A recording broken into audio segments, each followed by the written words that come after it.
Welcome to Toffee TV. It's the final word from the Algarve Cup. I'm joined by Sarah Halpin from the Blue Room to discuss 2 games, no wins. Yeah, do you know what though? I think performances wise, I don't think there's anything to be too worried about. I think there's some really obvious signings that need to be made. Yeah. But we didn't have those players, so I don't know what we can expect until they do come in.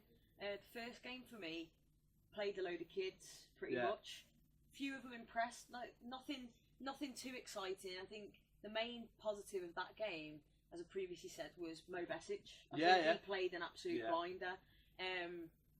Not everyone's going to agree with that. I think he's someone that people still seem to have this view etched in their minds that he's not up to the standard, that he's a championship style player, and you know, had various comments, he's not good enough, he's rubbish, nowhere near to the standard. And I think you've just got to remind yourself of certain games that he's played.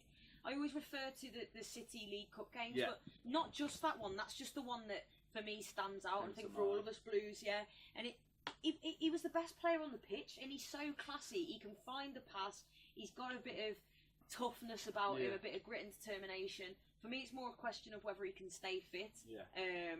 But I like the lad, so for me, that was a positive one. The thing about Mo is, you're right, it's about the fitness. He could never string any games together, and because he couldn't string any games together, he couldn't get a run in the team to see how actually good he is. On his day, he is a good footballer, you know, not only defensively, but I think we've seen at times under Roberto Martinez, you know, footwork, spot on, dribbling. It's clearly like loves playing for the club and loves being around the club. So he's actually an interesting one, because I think he is. I think when you look at that game and those players, it was about some of those players. It was almost like a trial for them, because Marco Silva had said beforehand that this would be the weekend when he'd start looking at cutting players down, and I think he took that and went with it with 2 hands. So it'll be interesting, because we are striving for a midfielder, and I think he did his cause no harm at all. I thought as he said, I thought he did really, really well. Was at the centre of everything, defensively, and also, you know, you've seen the ball he played to Sandro. It was absolutely brilliant. Sandro should have done better when he hit the post. But I thought he was excellent. So he's definitely one, I think, who's played his way into possibly the squad. And I think he said afterwards as well to Sky how the training was better and how it felt better under Marco Silva. So he's obviously enjoying it. So it'll be interesting to see, you know, over the next couple of weeks what the club decides to do about his future. Definitely, for me, he's someone that I'd like to see in amongst the first team squad to next season. I think it'd be a real shame not to see him given that chance, as you've just said there, having that proper pre-season in, having that regime now in place. And you know, I think for all players, it's kind of given them a clean slate to go, we are treating this as if it's our first day at this club, and we're going to impress this new manager and see where we can go with that. But for me, like you said, he's caused no harm whatsoever. The other one I'd say who's done a cause no harm is actually Sandro. Again, very mixed bag of the responses towards his performances. But I think he's crossing of the ball as well. Whenever he takes a set piece, I think the set pieces are good.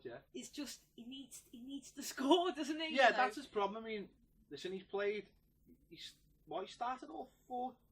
He started all 4 I think games? he has. Yeah. Well, obviously he's been playing out on that right hand side because there's been no Theo Walcott, and obviously Luckman's not played a part in the last couple of games, and Balassi hasn't played a part, so he's been instrumental on that right hand side. But you're right, not scoring against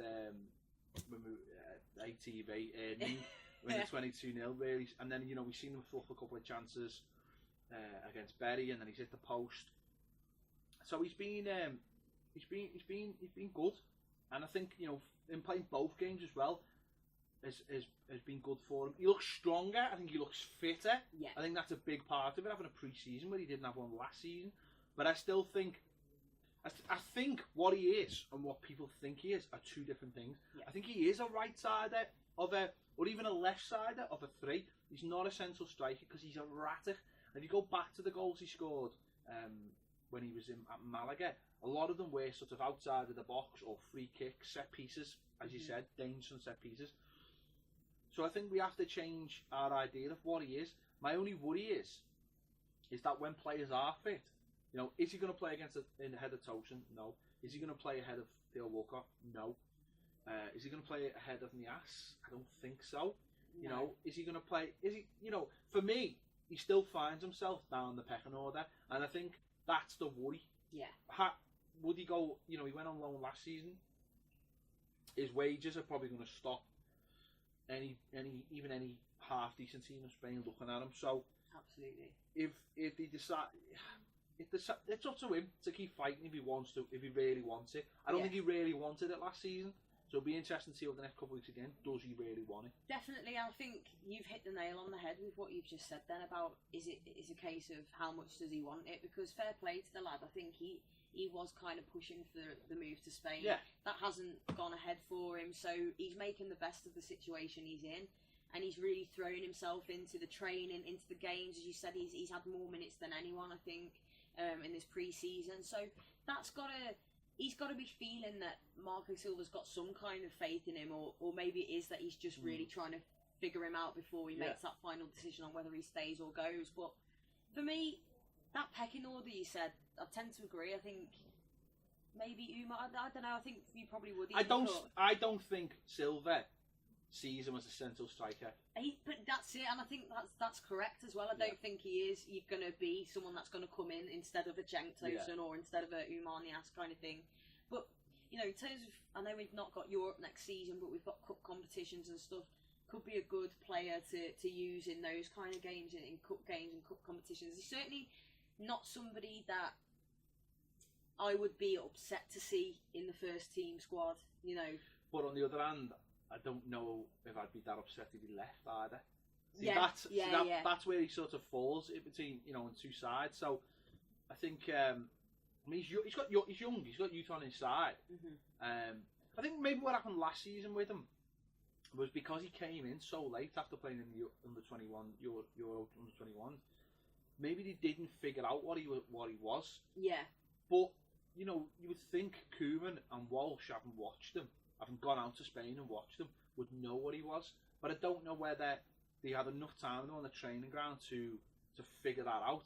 And maybe that's where the problem stemmed. And because the season just seemed to go so fast and so many games in a short space of time, no one ever had time to really work on what he was. Yeah. And because I don't think Koeman was a coach, and I don't think they coached that many players. So I don't think that situation was ever addressed. Not just for him, but for a lot of players. So I think that's where he suffered, and you could say the same for other players like Klaassen. Never really developed his positional sense or what was needed to adapt him to the Premier League. And I think so far, we've seen that change with Silva so far, that he understands what his role is. Maybe fortuitously because Theo Walcott isn't in the squad, we've got to see him a little bit more, and that ultimately could really help us in the season if he decides to keep him.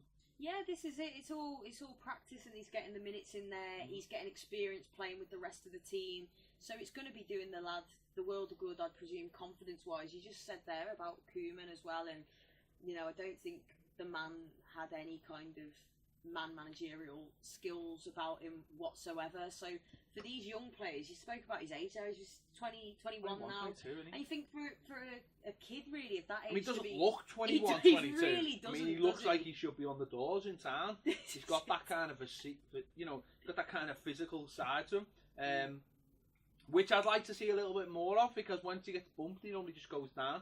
That's another thing. If he's got to learn that if someone bumps him, he's got to bump him back and roll with it in the Premier League, because he's stronger than other players. And if he's stronger and instead of hitting the deck at every opportunity, ride the challenge, and you know what, you probably will get more chances if you get into good positions. That's it, and I think the games that we've played so far will probably have helped toughen him up a little bit, because we've seen he's been getting chunks taken out of him, hasn't he? But part of me doesn't mind seeing that, because as you said, it's getting him kind of bloodied and into the style of things a little bit more. So it'd be really interesting to see what he'll be like with a full pre-season under his belt. I think there's obviously a few more games coming this week, and I'd like to see probably a little bit more. But yeah, Walcott for me, we've missed him certainly as well, and you've got to think when he's fit again, he's going straight into that starting 11, isn't he? He's one that will go straight into the team. I think Yeah, I think they were the main two. I think Nias was just Nias. You know, I think he just did what he always does, and you know what you're going to get from him. You're going to get that errativeness from him. But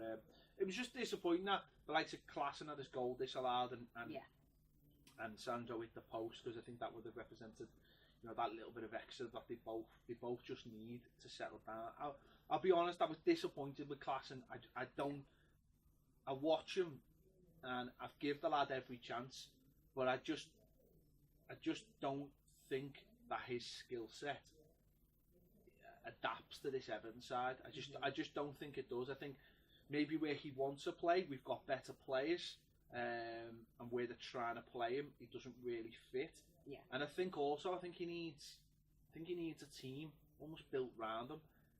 I see him as almost like a Kale kind of player that you have to, almost like a luxury, someone that you'll arrive late in the box.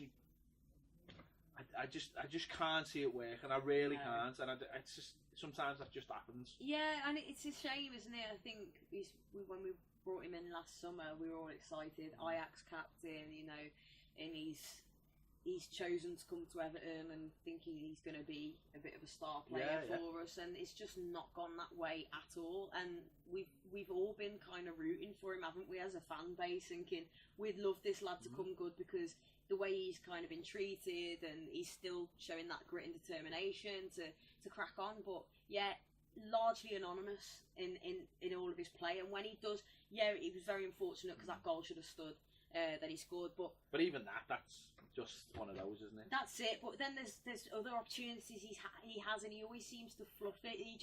We're all dying for him to do something, come good, score a goal, like get an assist or whatever. But you know, that's what he has to be doing, and unfortunately he's not delivering even now at this stage with this pre-season. So yeah, I'm starting to think that he's got to be moved on. He strikes me as one of those players that will probably start the season at Everton, but I imagine towards the back end of the window on the continent, because obviously their window stays open, they can still buy our players, and I don't imagine Everton will sell many players after, but I could see him as someone who will end up moving to Turkey sort of maybe a week into the season, when it's quite obvious that he's not going to be playing games or anything like that.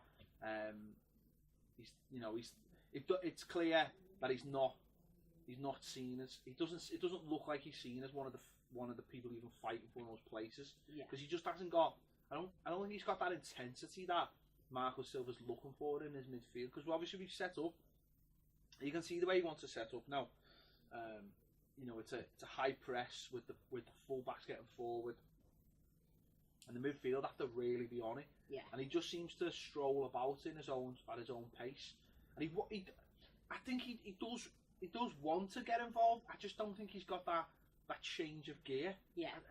It's not quite clear, but it's just, you can tell it's there. And it's a very different standard, isn't it, as well, Yeah. from what he's come from to coming into the Premier League. You know, massive difference in standard of football here, and the pace and the physicality. Yeah, and definitely. it's starting to look now that he just hasn't got it in his locker, unfortunately for him. Unfortunately for the club, because we spent quite a bit of money on him. Yeah. But he's had so many chances now, and I do think, as we said before, it's a new pre-season, new manager, changes, fresh start for everyone. Judging on what we've seen so far, for me, it's not quite gonna cut it. As I said, you can tell by the fact that, you know, in the games he's come on as a sub, and he doesn't really seem to be part of the first 11. And you think about, if he's not part of the first 11, you might as well just cut our losses with him, because, you know, he has to play somewhere. He said he wanted to stay, he wanted to fight for his place. I just don't think that he's got the he's got the intensity, I think, for me to stay to get into the team. But no, we'll wait and see. But I mean, as you said, it was mostly kids playing, so it's hard to really judge those kids. But Pennington, not for you, no. No, I don't think he's got anything that we need. And I think he's 24. He's not as young as he's not as young as what people. He's 23, 24, so I don't think he's as young as people think he is. And I think, I know he's just signed a new contract, but I just don't. I think he's the kind of player that maybe you let go somewhere and maybe put I don't know, a buyback clause in or something, and then wait 2 or 3 years and see with games of football what he comes to be. But I think he looks like one of those players that will have a good career at a level, maybe like a Duffy kind of player, but has to play football because he looks like the kind of player who needs experience. Definitely, and as you said, at that age as well, now is the time when he really should be getting his regular football. And he come back from Leeds, wasn't it? And to be honest, I thought that he was going to end up leaving and signing for them, so I was quite surprised to see that he'd signed a contract with us. But yeah, he didn't do anything for me to particularly stand out. Someone. Again, I'm not too fussed. No, do you know? That's it. So it's. But I think the left back for me, Robinson, his passing and stuff was poor, but that lad is quick. No, the difference with Robinson is he's younger. Potential obviously, as well. You know, he's got potential. To be honest, I wouldn't say that was a big part of his game. What we've seen, because I've watched him play. I've watched him play for the 23s. I've watched him play for America. I've watched him play for Bolton. The lad's got everything that you need. He just needs to hone it and get it tighter and become more experienced. I think it was an off game for him. I think but you've seen with his pace. Listen, if you're a defender and you make mistakes, if you can use your pace to sort those mistakes out, then you know that's a big thing. And you can almost use that pace as well. I'll learn the other things because I've got my pace and I'm gone. And it's the same with the other end as well. You know, Seamus Coleman never started as a great defender. He wasn't even a great attacker, but what he had was pace, and he'd get himself into situations where he had to get better or it allowed him to get better. It forgave so many other sins. Having pace will do that for you. Yeah. And obviously he went on loan. We spoke about this last week. He went on loan to Blackpool and got a promotion, and Robinson is leaning the other way. He played in a team that survived. Now, if we bring a left back in this week, I imagine he'll go back on loan. But I'd like to see him go on loan to a club striving to be promoted. Yeah, I don't think it would happen, but because it's just the way the Premier League is now. Was a team where he'd play week in and week out in the Premier League, but I don't think that would happen. But if he played for a Championship team where he was striving to win and played every week, then I think that would be ideal for him. Yeah, and in terms of his play and everything as well, confidence-wise, you said if you're at a team that's winning regular and fighting for promotion, then you do get that confidence, you get that winning mentality. The style of the way you play football and everything is different if you're striving for that instead of like looking at who's underneath you and trying to stay up. So and I think some of that maybe came across in his game. Some of his passing, when you're looking for him to go forward, he's playing it a little bit cautious. Some of his passing was off, but I think he's someone with bags of potential. Like you said, his pace, that is an uncommon thing. He's got youth on his side. I would tend to agree with you there and like to see him. I'd love to see us bring it. We need a left back. Yeah. Sign a left back, maybe see him go out on loan again, cut his teeth a bit further. But he's someone that I certainly have been watching in this pre-season and thinking we've got a real player on our hands there for the coming few years. Yeah, because I think if we brought a left back in this week, him and whoever that is. I'm literally not saying anything because you say a name and it doesn't happen, and then you're like, yeah. Most wanted, most hated man. I wanted Tierney 2 weeks ago, and now no. But say we bring a left back in, and you've got Baines, and those two play for the position this season, and then maybe Baines bows out at the end of the season. I'm not saying he will, but maybe let's say he does, right? So, and then you bring Robinson back. You've got then a young left back and then maybe a mid-20 left back fighting for that position.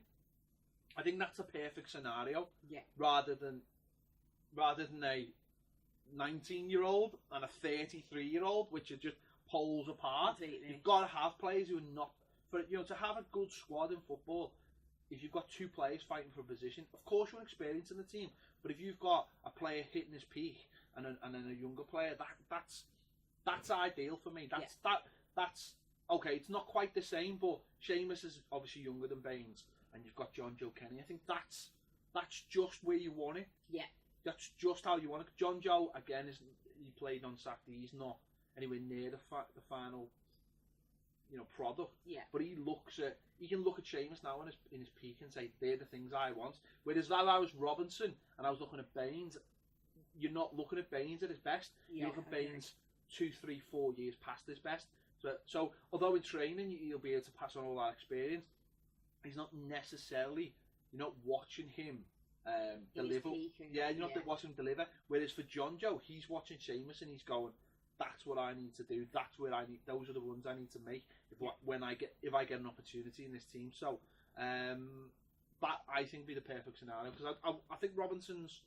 I think he's got something. I think he's in the American team as well. You know me, I'm always looking for a route to get to America, or for American fans to come and watch Everton. So that's good as well. So I think he's definitely got potential. I wouldn't write him off, and I think he might just need that extra loan. But yeah, I mean, obviously there's others, the likes of Connolly. He did all right, I thought. I think he's good. Again, he's another one. I think I'd probably think with other players about him, he might need another loan, but yeah, we'll wait and see. It's exciting though, isn't it, that we've got so many potential budding young talents that we've just kind of got to figure out what's the best thing to do with them. I just worry that there's not one really banging down the door, like a Rooney or something. Well, I think Rooney's are not going to come around it, but I just think, I don't know, maybe they're not banging on the door because they're already there, if that makes sense. So, which we saw on Saturday night. Obviously, Saturday was a lot more of a first team, although it was still missing Theo Walcott, it was still missing Garn, it was missing Sigurdsson, it was missing Pickford, and it was missing someone who can play on the left hand side, and his name's not Kevin Morales. So if we get nuked, there's going to be cockroaches and Kevin Morales left. Honestly, you just can't get rid of him, can you? Oh my word! But do you know what? I've said this before. Fair play to him. His attitude's been spot on in pre-season. And he's looked okay. But if you pay, that's why you pay 50 million for a new left-hand side player. So there's still plenty of room in there, and I still think there's room in other places. But the likes of Dow and the likes of Dow's an interesting one, because I think we just talked about people knocking on the door. He seems to be a young player who is knocking on the door. He's played pre-season almost as a Sigurdsson light. Sigurdsson light. Well, he is, isn't he? Yeah, there's no one else has been really used in that position apart from him. So that's interesting that he sees him as almost second to Sigurdsson. So it'd be interesting to see whether that carries on, because that kid's got loads of potential. But as we've said loads of times on the show, me and Baz, he just misses that key ingredient, which is that word, intensity. The intensity that you need to play at to be a regular in the Premier League. Yeah. But when he steps up and when he does nice things, it's great. It's just doing that a little bit more often. Yeah, I completely agree. It's that consistency with him, and it seems like he's a bit nonchalant sometimes in his performances, and that's a concern, because you would think that this would be the time where he'd really go right. We know that Marco Silva as well he likes football at a high intensity, and now's his real time to shine. Sigurdsson late coming back from the World Cup and everything like that, so he's had a lot of minutes and he's had his chance to kind of show what he can do, and I don't think he's done badly, but he's not blown my socks off either, and I was kind of hoping that he would. He was one that I was really looking forward to watching this pre-season. I think he had moments in this game, but I think that typifies him as a player. Again, it's that what they do next with him. It's whether I probably wouldn't send them out on loan if we don't buy another midfielder. I would, because I think as a creative force, I think playing in the Premier League might help him. It might almost like open his eyes. Yeah. At the end of the day, it's still pre-season. Yeah. It's not about maybe the things people think. See, you've got players like, let's say, Mo Besic, who really did play with an intensity because he knows it's his last chance. He wants to be at Everton. He knows that if he goes anywhere, it's going to be a step down. So he wants to stay at Everton. He wants to be part of this. Kieran Dowell probably looks at it and goes, I'll be all right. And he's probably been told, play a certain way.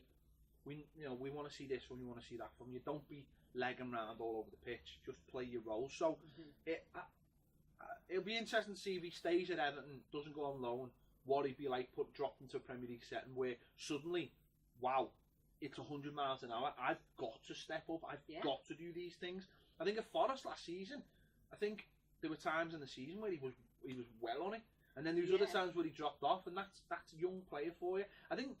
See, this is where I think when people look at people like players like Tom Davies, and they go, why is he playing and why isn't he playing? Why is Tom playing and why isn't Klaassen playing? You know, why is Tom playing and what Kieran Dowell could have done that? It's because Tom understands. No matter how good you think he is, Tom understands the intensity of the Premier League. He understands how fast it is. He knows when someone's going to do something and he'll win a foul. All right, he makes little mistakes. His passing can be erratic. He plays sometimes like he's playing on Bold Street with his mates. I love that though. So he's sometimes he needs a little. You just think he does need a little jolt and needs to be woken up a little bit, and that hopefully that'll come out of him. But that's the difference. Tom knows what it's like to play in the Premier League. He's understood literally from the first minute he got to go in the Premier League. He was like, I'm on it. I understand the pace, and that's what Kieran Dowell for me's got to do. He's got to be dropped in and to understand the pace of it. And only when he gets in and gets a game and goes, now this is 100 miles an hour stuff. I've got to adapt to this. That we'll actually know if he's good enough. Yeah. So you're saying that, and I think. So I definitely keep him. Yeah. And you know, who knows? Because you spoke about him at Forest there as well, and two completely contradicting sides to the season. You know, he was the first half of the season. I watched a fair bit of him, and he just was unbelievable. I thought, what a player! Why have we let him go? We could really do with him at Everton now. So, yeah, he's not necessarily blowing my socks off, but there's still a few more games, and like you said, I'd still be happy to see him. Say, if he was starting against Wolves on the opening day, I wouldn't be concerned. I don't think he'll ever play like he'll blow your socks off. I'm afraid. I think he's got a quite a laid back style about the way he plays, but that's fine as long as when you are on the ball, you do something with it. Football's always had laid back people. In fact, it's that thing when people say, "Oh, he makes his own time on the ball." Yeah. Kieran Dowell feels like a player like that to me. That when he gets on the ball, he knows straight away. He's got a picture in his head of what's going on around him. It's just that he's got to understand that he won't get on the ball as much as he wants to unless he puts himself in the right area, and then he's got to. I mean, I always think he's one of those players that when he gets his first touch is always great. It moves him away from the player marking him, which is something that you don't see a lot of young players do. His range of passing's good. His left peg is brilliant. It's just that he's got to make sure that he doesn't become a bystander, because that's when you become a Klaassen. Yeah, that's when you become someone who's just running around, but there's no purpose to your game. So I think he has to. I'd like to see him in the squad and getting opportunities, and then we'll just see where the land lies, because I think he can be a game changer in the team, and he's still young enough that he'll surpass players that are at the club now in the long term. So, and he's an excellent footballer. It's just about bringing that out. Definitely, and he's, like you said about his left foot there as well, and changing games. He's got that in his locker, hasn't he? That it could be games tied up, there's 20 minutes to go, you bring Kieran Dowell on and he could just score an absolute screamer, and that's the kind of thing that he can do that you go, wow. But yeah, he has got that more laid back style to his play, and it'd be interesting to see what the step up is like for him next season, because I should imagine that it will be Gylfi, but that he'll very much be a part of the squad. Well, he can play off the left and he can play off the right as well, and he can play as a number 10, so he gives the manager options straight away. And rotation, maybe. I mean, the game itself, I thought the first half, I thought we were brilliant. I thought the intensity was so much higher. I thought there was a crispness to our passing. I thought every time they had it, we tended to win it back. But I thought for that first half, we were right at it. Yeah. Again, Cenk Tosun very, very unlucky. I mean, that would have been a fantastic goal if he'd scored. The way he brought it down and manipulated the play, hitting the post. I thought we were right on it, and we, set pieces we looked dangerous from. Sandro looked okay playing on that right hand side. So I thought we looked really good in that first half. Was dead exciting. Yeah. I thought, to be honest, I know there's still players that are coming in, and hopefully there'll be a few more added as well. But yeah, I thought this is it. This was a real glimpse of this is what Marco Silva wants. This is the style that he wants to implement. This is the way we're going to play. High pressing, high intensity, attacking football, and we were working well as a unit as well. Yeah. I thought it was the first time we actually looked like a team. There's not people looking in different directions and running away from the ball. And yeah, Cenk Tosun, very unlucky. What a goal that would have been, as you say. And he's someone as well who I'm dying for him to get some more goals in the coming pre-season games. But I'm so excited to see what he can do next season. If we can get somebody in as well and get him the right service. Yeah, it's all about the service with him. This is it, isn't it? This is what we need. We don't want him. I mean, it's nice that he's getting involved in the play, dropping in and getting back. That's great. But we need to get. It's basically about getting those wide players having pace. Because if we've got pace and we suddenly stretch put teams, and Cenk can get on the shoulder of the last player and he gets the ball into him, we've seen his finishing is brilliant. But at the moment, the problem is that because we're still a slow team, because we haven't got those fast players, everything's slow up to him. That means that defenders can get around them because they're not getting dragged out, and ultimately he's not getting the chances. But I thought what was good was, I think on Wednesday against Bury, we were like that for the first 20 minutes. We were really at them, really at them, and then we dropped off.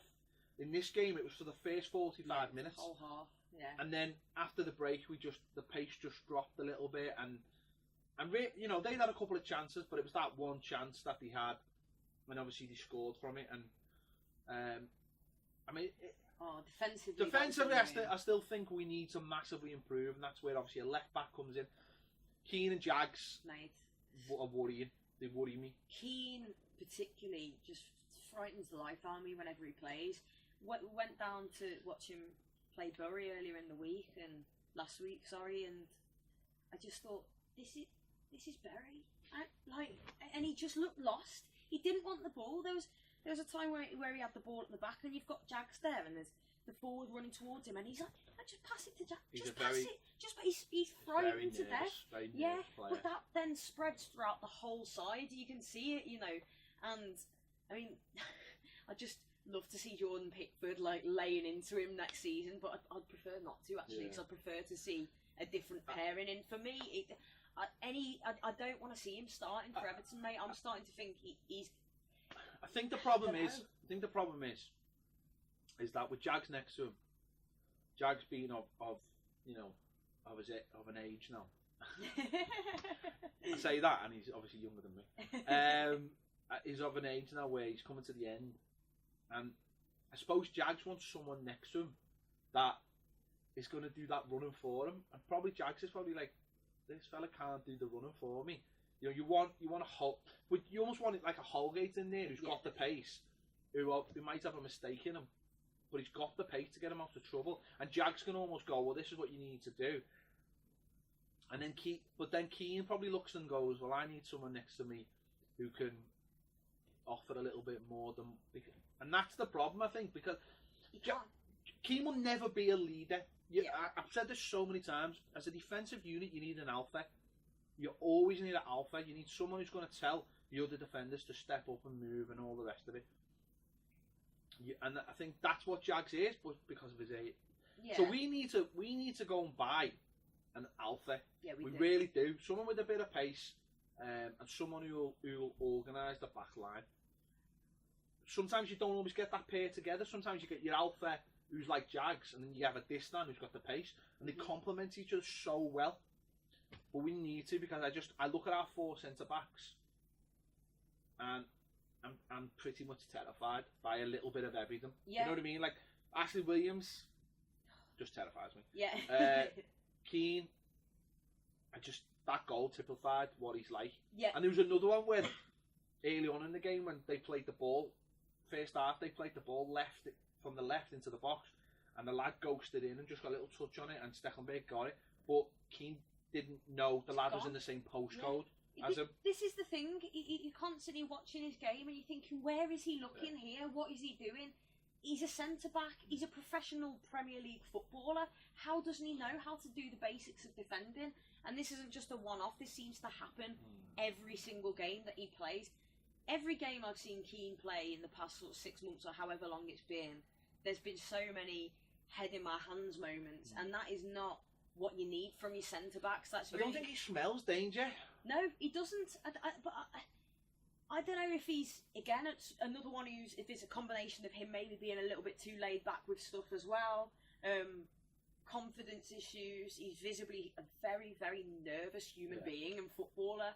And for me, he's just not going to cut it. As you said, them four, Jags, Holgate, Keane and Williams, that's very worrying. For me, the best one out of them is by far Holgate, but as you said, he's still young. Well, he's still got a mistake in him, but he's young, and I think he's had an injury, so it's the manager maybe hasn't put him in for that reason. But he's young, and he's another one who needs someone next to him who's gonna show him the ropes. Yeah.